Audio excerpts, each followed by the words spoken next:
Olá, amigos! Sejam bem-vindos para mais um vídeo do canal Atalaiando o Mundo. Antes de iniciarmos, eu quero dar uma informação a vocês. Na próxima semana, provavelmente não teremos um vídeo no canal, em função de alguns compromissos pessoais. Assim, se Deus nos permitir, retornamos na última semana de julho. Então, dito isto, vamos ao vídeo desta semana. Qual é a doença do século? Creio que qualquer um de nós, se questionado sobre isso, grande parte de nós responderá que é a ansiedade e o estresse ou depressão.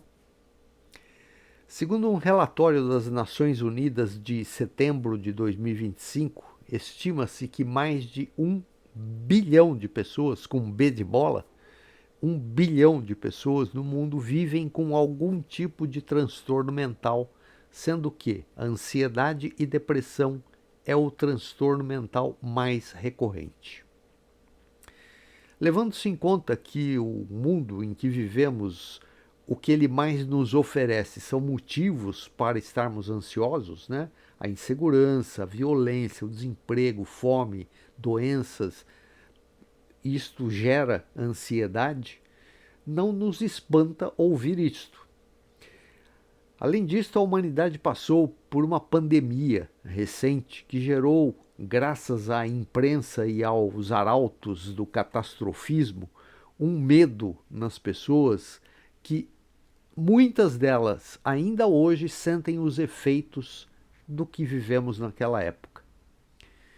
Além disso, as crises políticas, a economia em queda, guerras, catástrofes, como a da Venezuela, esse terremoto que matou tanta gente, nós nem sabemos ainda quantos que faleceram, também são outros fatores que contribuem para esse estado de ansiedade e de medo.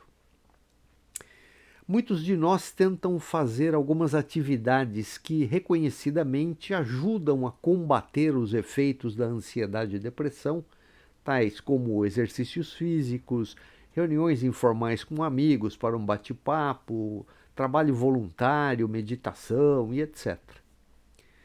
Pergunto, por que não comunhão com Deus? Leitura da Palavra de Deus. Bem, saiu um estudo da Sociedade Bíblica Americana que realizou uma pesquisa junto com a Universidade de Chicago e a conclusão é que aqueles que leem com frequência a Bíblia obtêm menores índices de ansiedade e estresse. Então, após a vinheta, vamos conhecer um pouco sobre essa pesquisa.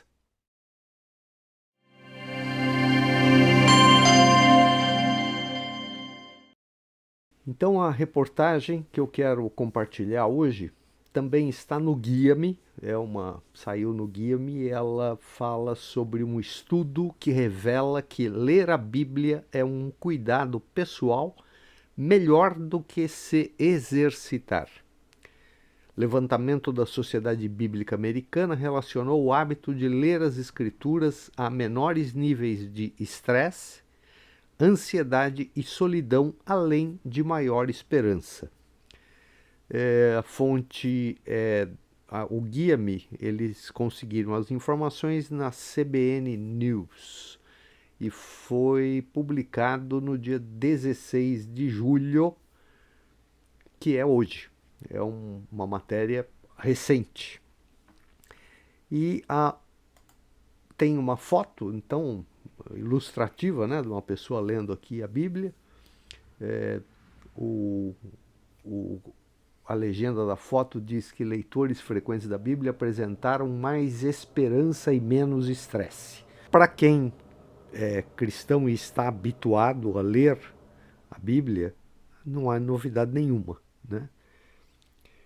E diz que um levantamento da Sociedade Bíblica Americana, ABS, que é a sigla em inglês, apontou que a leitura da Bíblia promove resultados superiores de autocuidado quando comparada a práticas como exercícios físicos, meditação ou até mesmo momentos de convivência com amigos. E eu queria fazer aqui um comentário porque provavelmente alguém vai pensar, não, mas isso é um absurdo, falar que ler a Bíblia é melhor para o corpo tal do que praticar exercício. Eles não estão falando que não é para praticar. Eles estão dizendo é que numa pesquisa que eles fizeram, os resultados de ansiedade, de solidão, de esperança, que essas coisas são potencializadas ao ler a Bíblia. É maior quando você lê a Bíblia do que quando você faz exercício físico. Não está falando que é fazer uma coisa ou outra, né? E continua. O relatório Estado da Bíblia analisou como diferentes práticas de autocuidado, como exercícios físicos, voluntariado, meditação e oração, influenciam níveis de estresse, ansiedade, solidão e esperança. Depois, comparou esses efeitos com o impacto da leitura das Escrituras sobre esses mesmos sentimentos. E embora as pessoas que liam a Bíblia tendessem a participar igualmente da maioria das atividades de autocuidado, com exceção do exercício físico, em comparação com aquelas que não liam, os pesquisadores descobriram que a leitura da palavra de Deus tinha um impacto positivo no estresse, na ansiedade, na solidão e na esperança. Então, o que ele está dizendo é que as pessoas que liam a Bíblia, elas participavam também de outras atividades, né? Então não são coisas excludentes, com exceção do exercício físico, né? Mas as outras atividades elas faziam. E nessas pessoas houve uma potencialização no efeito contra o estresse, contra a ansiedade, para melhorar essa sensação de solidão, de não estar só, né? E de ter esperança. E uma aspas lá para quem fez a pesquisa, a nossa pesquisa confirma que todas as coisas que as pessoas fazem para melhorar seu bem-estar geral, exercícios, encontrar amigos e assim por diante, estão estatisticamente associadas a vidas mais plenas. O mesmo acontece com a leitura da Bíblia, disse John Plake, diretor de inovação da ABS e editor-chefe da série Estado da Bíblia. E continuou. Na verdade, a ligação da Bíblia com a redução do estresse, da ansiedade e da solidão é mais forte do que a da meditação, de passar tempo com um amigo ou mesmo de se exercitar. Leitura da Bíblia. Os resultados do estudo foram calculados a partir de uma escala que media o estresse de 0 a 40, a ansiedade de 0 a 20 e a solidão de 5 a 20, sempre com as pontuações mais baixas, indicando melhor desempenho. Então, o que ele está dizendo? Que quanto maior fosse o nível de estresse, mais próximo de 40 ele ia estar. Quanto mais baixo, ele ia estar melhor, ele ia ter menos estresse, menos ansiedade, sentir um sentimento menor de solidão e isto era, portanto, as pontuações baixas indicavam que a pessoa estava melhor nesses itens. Na escala da esperança, que variava de 3 a 24, os valores mais altos, mais próximos de 24, representavam que a pessoa tinha níveis mais positivos, tinha maior esperança, né? É isso que ele está dizendo. Pessoas que liam a Bíblia semanalmente ou com ainda mais frequência registraram níveis de estresse em torno de 8, enquanto aqueles que não tinham o hábito de ler as Escrituras apresentaram uma média de 9,6. Ou seja, os que não liam a Bíblia tinham 1,6 ponto a mais de estresse do que os que liam a Bíblia. Entre aqueles que leem a Bíblia ao menos uma vez por semana, a ansiedade ficou em 4,3, ligeiramente abaixo dos 4,8 registrados entre os que não têm hábito de ler as Escrituras. Então, as pessoas que não liam a Bíblia tinham uma ansiedade maior do que aqueles que não liam, daqueles que liam a Bíblia, né? Uma diferença de 0,5 nessa escala deles. A média de solidão entre os leitores da Bíblia ficou em 11,1, abaixo dos 11,8 registrado entre aqueles que não têm o hábito de ler as Escrituras. Então, quem não lê tinha um sentimento de solidão maior do que aqueles que liam. Na escala da esperança, os leitores alcançaram 18,6 pontos, superando os 16,8 observados entre os não leitores. Então, os que leem a Bíblia têm mais esperança, são mais esperançosos do que os que não leem. Aqueles que continuam voltando às Escrituras encontraram segurança em momentos de estresse, esperança para o futuro, disse Blake, em um relacionamento crescente com o Deus que os conhece intimamente e os ama profundamente. Influência no bem-estar. Desde 2020, a ABS vem investigando de forma sistemática como a palavra de Deus influencia o bem-estar de indivíduos e comunidades. Ao longo desses anos, os pesquisadores têm observado de maneira consistente que a leitura da Bíblia produz uma diferença significativa no bem-estar, conforme indica o índice de florescimento humano. E aqui eu gostaria também de fazer uma observação, né? Pode parecer para o leitor mais distraído que isso é meramente uma receita como um remédio, né, que você lê e aquilo vai melhorar, né? Como você lê uma história em quadrinho que te distrai. Não é isto. A questão é que a leitura da Bíblia de maneira séria, de maneira compenetrada, tentando entender aquilo, tentando trazer aquilo para o teu dia a dia, te ajuda a entender algumas coisas. Te ajuda a ver as coisas de uma maneira diferente. Mas para isso é uma leitura atenta, não é aquela leitura de passar os olhos, né, como a gente faz muitas vezes com outras coisas, principalmente coisa de rede social. Tem gente que tem mania de colocar aquele textão na rede social, dá lá 5 páginas, né, de texto com uma mensagem. Você não lê aquilo, você passa o olho por cima daquilo. Não é deste jeito que é ler a Bíblia. É uma leitura atenta, é disso que eles estão falando. Né? Porque senão pode parecer assim, não, é que nem um remédio. Você está com dor de cabeça, toma uma aspirina que passa. Não é isso. Né? Não é isso. O estudo Estado da Bíblia definiu florescimento como um estado de prosperidade e bem-estar em que todos os aspectos da vida de uma pessoa se encontram em condições positivas. Em média, os americanos atribuíram a si mesmos uma pontuação de 7,1 em 10, enquanto aqueles engajados com as escrituras alcançaram uma média ligeiramente superior de 8,1. Então as pessoas estavam se sentindo mais de bem com a vida, um estado de bem-estar, de prosperidade, e não é necessariamente prosperidade financeira.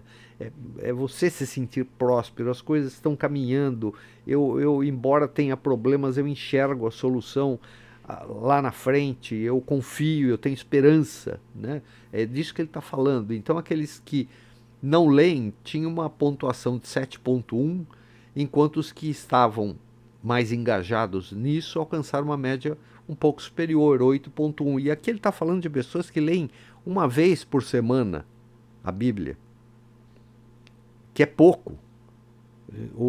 A pessoa que é cristã, que se dedica a isso, tem que ler todo dia. Porque todo dia você tem alguma mensagem, algo que lhe ajuda. Eu não diria que a leitura da Bíblia é como uma alopatia, que o resultado é no longo prazo. Na maioria das vezes é no longo prazo. A coisa não acontece de uma hora para outra, exceto se Deus quiser. Às vezes Deus quer resolver um problema nosso com um estalar de dedos, num passe de mágica, e se Ele quiser, Ele faz. ele é soberano para isso, ele tem poder para isso. Agora, o normal é nós vermos que a leitura diária, com cada dia um pouco, e você medita naquilo, você traz aquilo para dentro da tua convivência, do teu dia a dia, com os teus amigos, no teu trabalho, nos seus relacionamentos, nos problemas que você tem, e aquilo dia a dia você vai colocando um tijolinho que vai te ajudando a construir esse alicerce que depois a gente chama aqui de esperança. Não, eu tenho alicerce, eu sei no que eu estou confiando. Não é vento, não é fumaça, não é brisa. Não, isso tem alicerce, é coisa que nos traz segurança. Por isso também esse sentimento de esperança. E ele continua dizendo que até mesmo o florescimento não é um fim em si mesmo. Sim, não é esse o fim. O fim não é esse bem-estar, não é esse sentimento de bem-estar. Isso não é um ópio, né? Que vai tirar dor, vai dar bem-estar, vai te deixar alegre. Não, não é. O fim não é esse.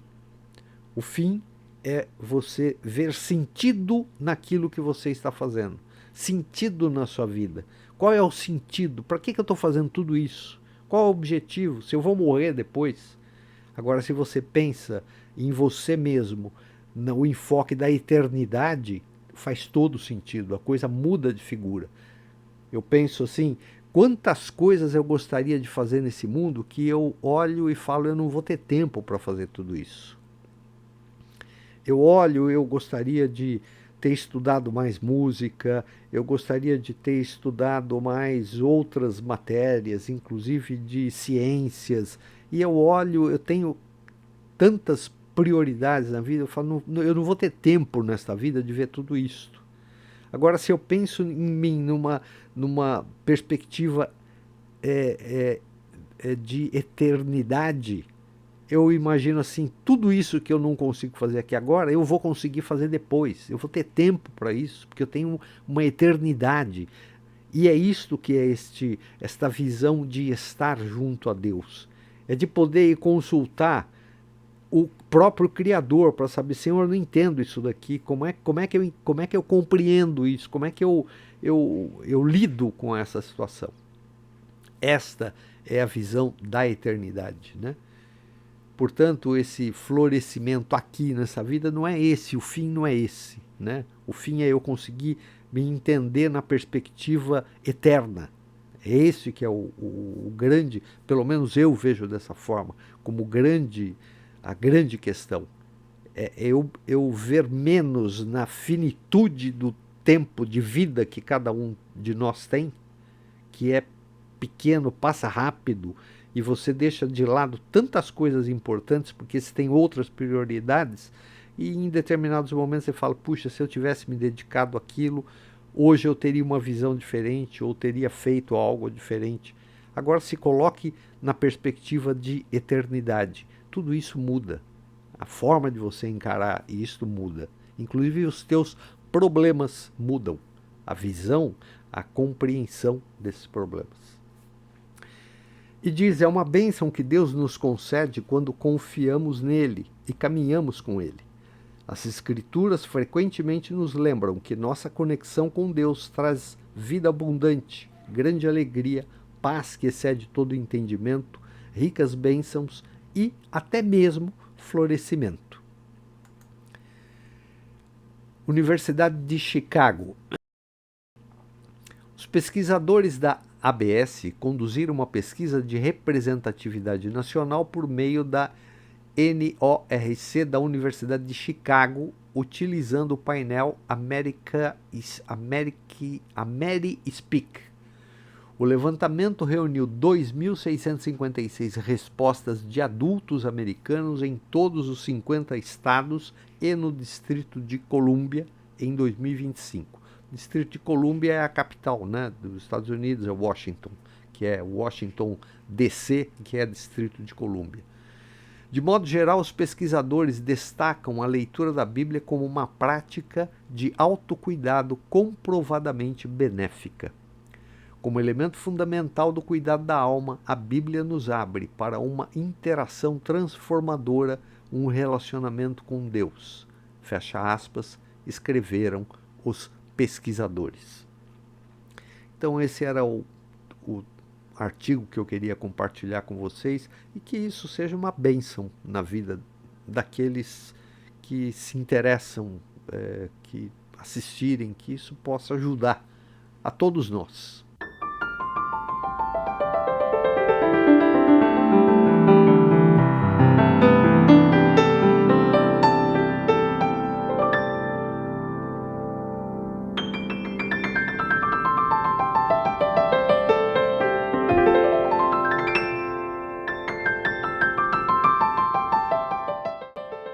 Em Mateus 11, de 28 a 30, lemos: Vinde a mim, todos os que estáis cansados e oprimidos, e eu vos aliviarei. Tomai sobre vós o meu jugo e aprendei de mim, que sou manso e humilde de coração, e encontrareis descanso para as vossas almas. Porque o meu jugo é suave e o meu fardo é leve. Para os cristãos que praticam a leitura diária das Escrituras, não há novidade nenhuma no que vimos como resultados dessa pesquisa, desse trabalho de pesquisa. Mas talvez para alguns isto seja surpreendente. Quando através da leitura e estudo da palavra compreendemos a nossa pequenez, a nossa dependência de Deus para as mínimas coisas, os nossos problemas, por maiores que sejam, embora continuem nos afetando, mas eles se tornam mais fáceis de resolver, pois sabemos que não estamos sozinhos na busca de uma solução. Deus vai à nossa frente indicando caminhos, abrindo portas, iluminando a escuridão. Isto não se obtém com meditação, exercícios físicos e outras técnicas. Se obtém quando há comunhão com Deus. Se olharmos para a vida na perspectiva finita que o mundo acredita, realmente é desesperador pensar em tantos problemas, dificuldades, perigos que nos cercam, pois não haveria sentido em trabalhar tanto, estando sujeito a esses problemas e pensando que um dia tudo acabaria, chegaria ao fim. Mas se nossa perspectiva for a eternidade, vemos uma continuidade, mas com uma nova visão, sem as limitações que temos hoje, sem dor, sem choro, sem luto e, acima de tudo, comunhão face a face com Cristo. Que este seja o nosso maior objetivo, estarmos em comunhão com Deus. Um grande abraço e até o próximo vídeo, se Ele nos permitir.